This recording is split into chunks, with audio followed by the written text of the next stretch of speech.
Last year, a UN resolution declared March 15th as the International Day to Combat Islamophobia. Shortly after marking the occasion this year, the 8th edition of the European Islamophobia Report was released, detailing how Muslims were seeing increased cases of discrimination. The report said that the war in Ukraine overshadowed many issues and stressed that the conflict exposed glaring double standards, that Europeans are more welcoming to certain types of refugees than others. The report detailed that many European countries openly welcomed white Christian Ukrainians fleeing Russia's attack in the early stages of the war, while having for years opposed accepting mostly Muslim refugees escaping conflicts. Researchers who contributed to the report also highlighted how Western media coverage vastly differed in their portrayal of Ukrainian and Muslim refugees. Islamophobia was also found to be expanding at the institutionalized state level, where legislation and government policies directly targeted Muslims in certain countries. And to further discuss the latest report on Islamophobia in Europe, joining me now from Williamstown, Massachusetts, is Farid Havis.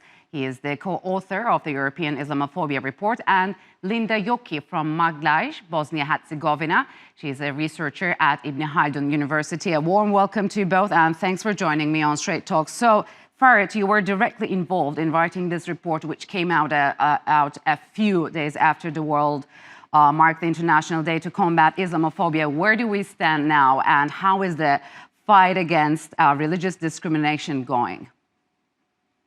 Well, I mean, there are always like good and bad news, right? On the one hand, one of the things that we highlighted was obviously that we now have an International Day to Combat Islamophobia based on a resolution from the United Nations, which is an important step in terms of the symbolic recognition that Islamophobia does exist. And I just remember, like when we started the European Islamophobia Report, this annual research project back in 2015, the reason why we did this was because there was a huge denial throughout Europe, especially in policy circles, that Islamophobia was not really a problem. So I think we have achieved something. So this is on the one hand. On the other hand, obviously, I mean, Europe is a very diverse continent with different governments and different nation states with different policies of how they relate to their Muslim people. And there are, I would say, like to break it down, there are two tendencies. One tendency is that, and that is the problematic one, that Muslims are increasingly criminalized. Their activism, their self-organization is being seen as a threatening element within the Western hemisphere. They are seen as the fifth column. And then there is the other tendency that people want to normalize life and want to include Muslims, having them as equal participants in their societies. So, Linda, what's your take on the UN decision? I mean, how much of an achievement is this, and is it enough to combat Islamophobia, and what should be done further to raise awareness? I definitely do agree with Farid on its symbolic significance, the recognition of Islamophobia as an issue. However, I think that especially on the European level, we still need much more cooperation, structured cooperation between different stakeholders, the grassroots, the local level, which is local governments, cities, municipalities, as well as the national decision makers. And there needs to be this very genuine dialogue between the decision makers and the Muslim communities, because what we mostly experience is that decisions are being made about us and our religion, our lifestyle, our human rights without even talking to us. So this is something that definitely needs to be changed. So, Farid, what has been the trend of Islamophobia across Europe since 2015 when you first published this report? I mean, what does it look like when compared to previous years? I think looking back to 2015, one of the things that we can definitely observe is that one of our major issues of interest was really like more the far right, more the underground extremist movements.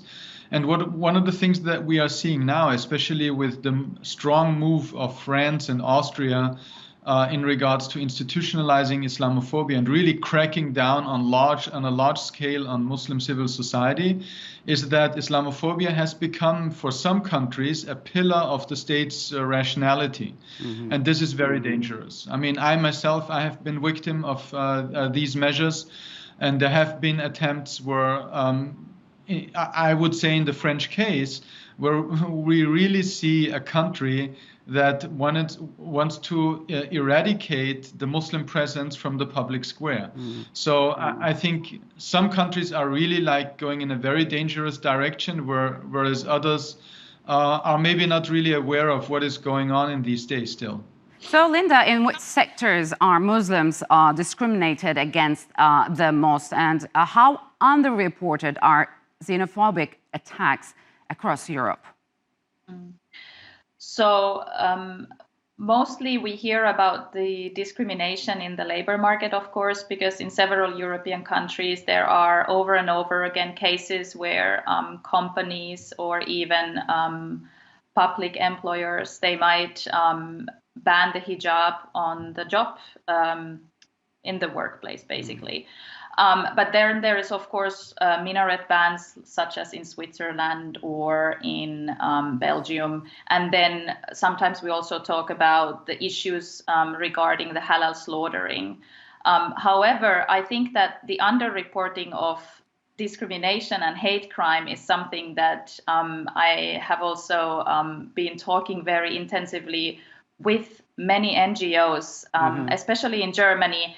The problem here is that Muslims do not report the cases of discrimination because they are either afraid of the consequences, they are afraid of backlashes, but they also lack of trust in the public authorities, in the police. They lack of trust in the whole juridical process. So this is something that needs to be definitely tackled. So, Farid, how has the war in Ukraine impacted Muslims living across Europe? And I mean, how has it in a way exposed the double standard by Europeans in how they welcome certain types of refugees compared to others? Well, I mean, that was, I think, a very obvious example of the double standards that we could see in terms of how refugees were framed in very different ways, right? On the one hand, we had the Ukrainians that were conceived as being white Christian, and often also there was this emphasis that was put on the gender, that they were primarily female refugees that would come, whereas back in 2015, when there was the war in Syria, and a lot of refugees from Iraq, Syria, and Afghanistan were coming. There was this idea that there was this male Muslim hypersexual threat that would swamp over Europe, right? So there were absolutely different images. At the very same time, what the Ukraine crisis maybe indirectly also did is it was in a way a relief for Muslims, because due to the economic crisis, due to the war situation with Russia, Muslims were not so much anymore in the focus of the daily politics. So, Linda, the report also highlighted differences in media coverage when showing Ukrainian refugees versus Syrian. What was behind this discrepancy? Something that I have actually just recently finished is a consultation on an EU-funded project on media diversity and media's role in spreading Islamophobic images.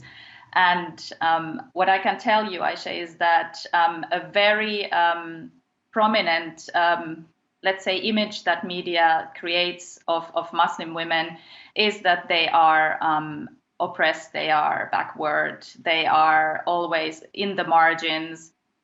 When there are news reportings on Islam or, let's say, terrorist attacks, there is mostly oftentimes a picture of a veiled Muslim women attached to the news reporting, even though it doesn't have to be in any way connected to it. And I think that this is a general problem with this kind of like, let's say, scandalization of news, because obviously these kind of images, they sell much better. So I think that is also something that needs to be considered when we're talking about the way how Muslims in general are depicted in the European media. Yes, it's also important that, Farid, you made some reference to the European Commission's Kosovo Report 2022, that Muslims, especially in the Balkans, are portrayed as a security threat. What do you make of this? Well, I think that's a trend that we have seen in a lot of Western European countries anyways, like for a long, long time. So there is this highly securitization of the Muslim issue. So Muslims are primarily viewed through the lens of security politics. So they are not like regarded as being like a religious minority first and foremost, but rather they are a high-risk population. And what we see in terms of the Balkans is now this tendency where we have a lot of think tanks being involved in this kind of the dissemination of a discourse that the Balkan in itself represents the homegrown indigenous Muslim European threat in a way.